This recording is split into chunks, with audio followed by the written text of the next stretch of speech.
नमस्कार, आपके साथ में रोहित कुमार। आप न्यूज फॉर नेशन पर। बिहार में पहले चरण का मतदान खत्म हो गया है। जो प्रत्याशी थे उनकी किस्मत जो है ईवीएम में बंद हो गई है। और इसी बीच बिहार की खबर ये कि कौन किस सीट पर भारी चल रहा है, बता रहे हैं ग्राउंड रिपोर्ट क्या है। शाम 5 बजे तक ये चुनावी आंकड़े हैं। हम बात कर रहे हैं बिहार की सहरसा सीट का, और यहाँ इस जिले के अंदर में कुल 4 सीटें हैं: महिसी, सहरसा, सिमरी बख्तियारपुर और सोनवर्षा। तो चलिए हम शुरू कर रहे हैं यहाँ पर ये महिसी विधानसभा से। और यहाँ पे हमारी टीम भी जो है लगातार थी वहाँ पे, रिपोर्ट लेके आ रही थी आपके लिए। महिसी विधानसभा की बात करते हैं तो गौतम कृष्ण आरजेडी के प्रत्याशी हैं और गुंजेश्वर शाह जो हैं वो जेडीयू के हैं। महिसी विधानसभा जो है सहरसा सीट है। इस बार जो चुनाव हुआ उसमें से एक हिस्सा सीमांचल का भी टच हो रहा था, मगध का भी था, एक हिस्सा मिथिलांचल का भी था। इस तरीके से अलग अलग चंक्स में जो है चुनाव थे बिहार के।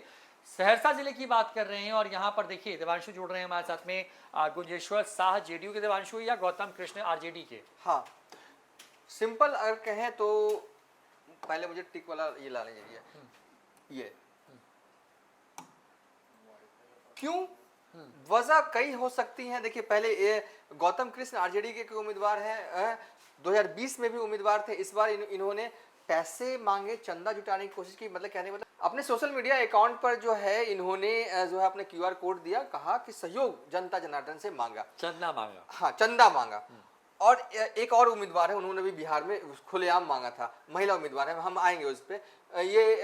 ये जो है वो जेडीयू के हैं, ये स्ट्रॉन्ग जोन में है। और क्यों है स्ट्रॉन्ग जोन में, तो इसका सबसे बड़ा कारण है कि ये तो सिटिंग विधायक तो है ही रोहित, ये तो है ही सिटिंग विधायक है मौजूदा वक्त में। और साथ में ये जो सीट है ना, ये जो पूरा इलाका जो है ना, एक तरह से कहीं ना कहीं जेडीयू स्ट्रॉन्ग है। और जो सूचनाएं हम तक पहुंची हैं हमारे रिपोर्टर के तहत, महर्षि देखिए टिक मारा हुआ है। अभिजीत के हवाले से भी इसको क्रॉस चेक में, अभिजीत जो हमारे रिपोर्टर कई विधानसभा क्षेत्रों का भ्रमण किया, उन्होंने भी कहा कि ये जेडीयू सीट। चलिए इससे आगे बढ़ रहे हैं अब यहाँ पे, और इसके बाद आ जाते हैं सहरसा सीट में। आईपी गुप्ता है, आईआईपी पार्टी नई पार्टी बनाई है, पटना की रैली में सबको चौंकाया। चुनाव लड़ रहे हैं इंद्रजीत गुप्ता उर्फ आईपी गुप्ता के लीजिए। आलोक रंजन बीजेपी के हैं यहाँ पे। आलोक रंजन कद्दावर हैं, सहरसा इलाके से आते रहे हैं। आईपी गुप्ता लड़ना नहीं चाहते थे, लेकिन उन्होंने कई चुनावी जनसभाओं में कहा कि वो चुनाव अगर लड़ रहे हैं तो उसके पीछे की सिर्फ और सिर्फ एक वजह है, और वो वजह ये है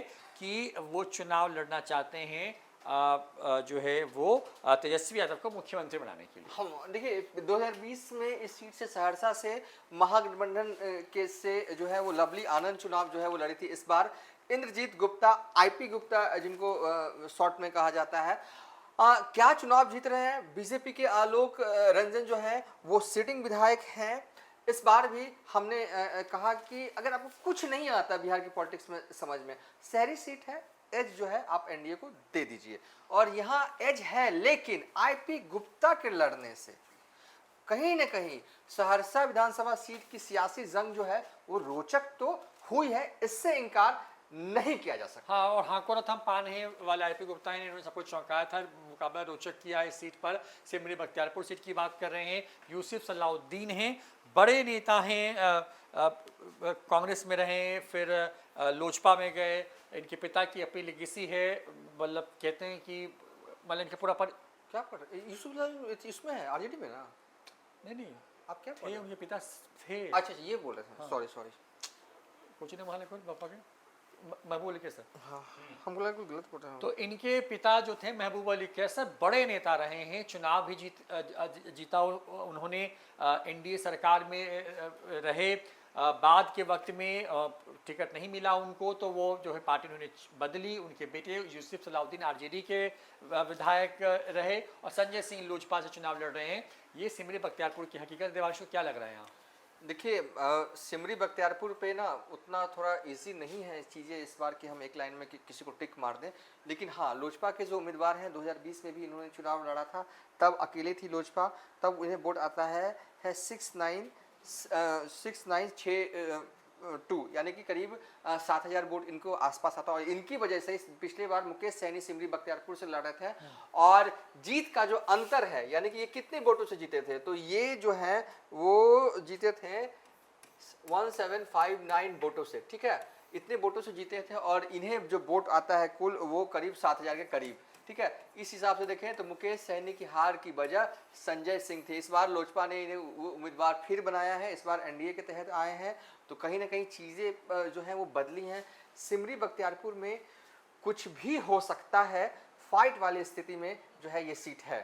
तो फाइट वाली स्थिति में सीट है। यहाँ पे सिमरी बख्तियारपुर की बात की हमने, इसके बाद यहाँ पे सोनवर्षा सुरक्षित सीट है और यहाँ पे रत्नेश सदा जेडीयू के हैं।